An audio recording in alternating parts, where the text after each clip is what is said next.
സംസ്ഥാനത്ത് വീണ്ടും മഴ കനത്തു. കോഴിക്കോട് മരുതോങ്കര തൃക്കന്തോട് ഉരുൾപൊട്ടി 75 കുടുംബങ്ങളെ മാറ്റിപ്പാർപ്പിച്ചു. തൊട്ടിൽപ്പാലം പുഴയിലും കടന്തറ പുഴയിലും മലവെള്ളപ്പാച്ചിൽ. കുറ്റ്യാടി മലയോര മേഖലകളിൽ പലയിടങ്ങളിലും വെള്ളം കയറി. വിലങ്ങാട് ടൗൺ പാലം വെള്ളത്തിൽ മുങ്ങി. പാലക്കാട് തൃത്താലയിൽ മഴയിൽ വീട് തകർന്നു. തൃശൂർ ചേറ്റുവയിൽ കടലിൽ വള്ളം മറിഞ്ഞ് ഒരാളെ കാണാതായി. കണ്ണൂർ കാസർഗോഡ് ജില്ലകളിൽ റെഡ് അലേർട്ട് പ്രഖ്യാപിച്ചു.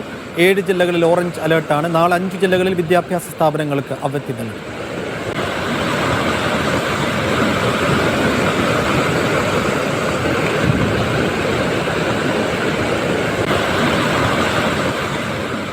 വിവരങ്ങളുമായി കോഴിക്കോട്ട് നിന്നും ദൃശ്യ പുതിയടത്തും തിരുവനന്തപുരത്തും സനിസ ശോഭാചന്ദ്രനും.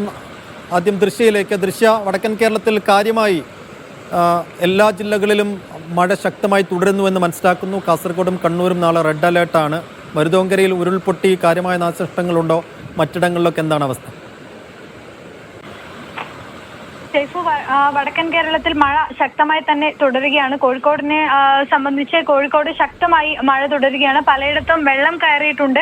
കുറ്റ്യാടി ഭാഗത്താണ് ഏറ്റവും കൂടുതൽ മഴയിൽ നാശനഷ്ടവും ഈ പറയുന്നത് പോലെ ഈ മണ്ണിടിച്ചിലും ഈ ഉരുൾപൊട്ടലും അടക്കമുള്ള സംഭവങ്ങളൊക്കെ ഉണ്ടായിട്ടുള്ളത്.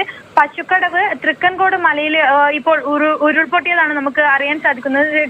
തൃക്കൻകോട് മലയിൽ ഉരുൾപൊട്ടിയിട്ടുണ്ട്. ഇതുകൂടാതെ തന്നെ ആ ഭാഗത്ത് നിന്ന് ഇപ്പോൾ 75ഓളം കുടുംബങ്ങളെയാണ് മാറ്റി പാർപ്പിച്ചിട്ടുള്ളത്. പാമ്പങ്ങോട്ട് മലയിൽ മണ്ണിടിച്ചിൽ ഉണ്ടായതാണ് നമുക്ക് അറിയാൻ സാധിക്കുന്നത്. അവിടെയുള്ള കുടുംബങ്ങളെയെല്ലാം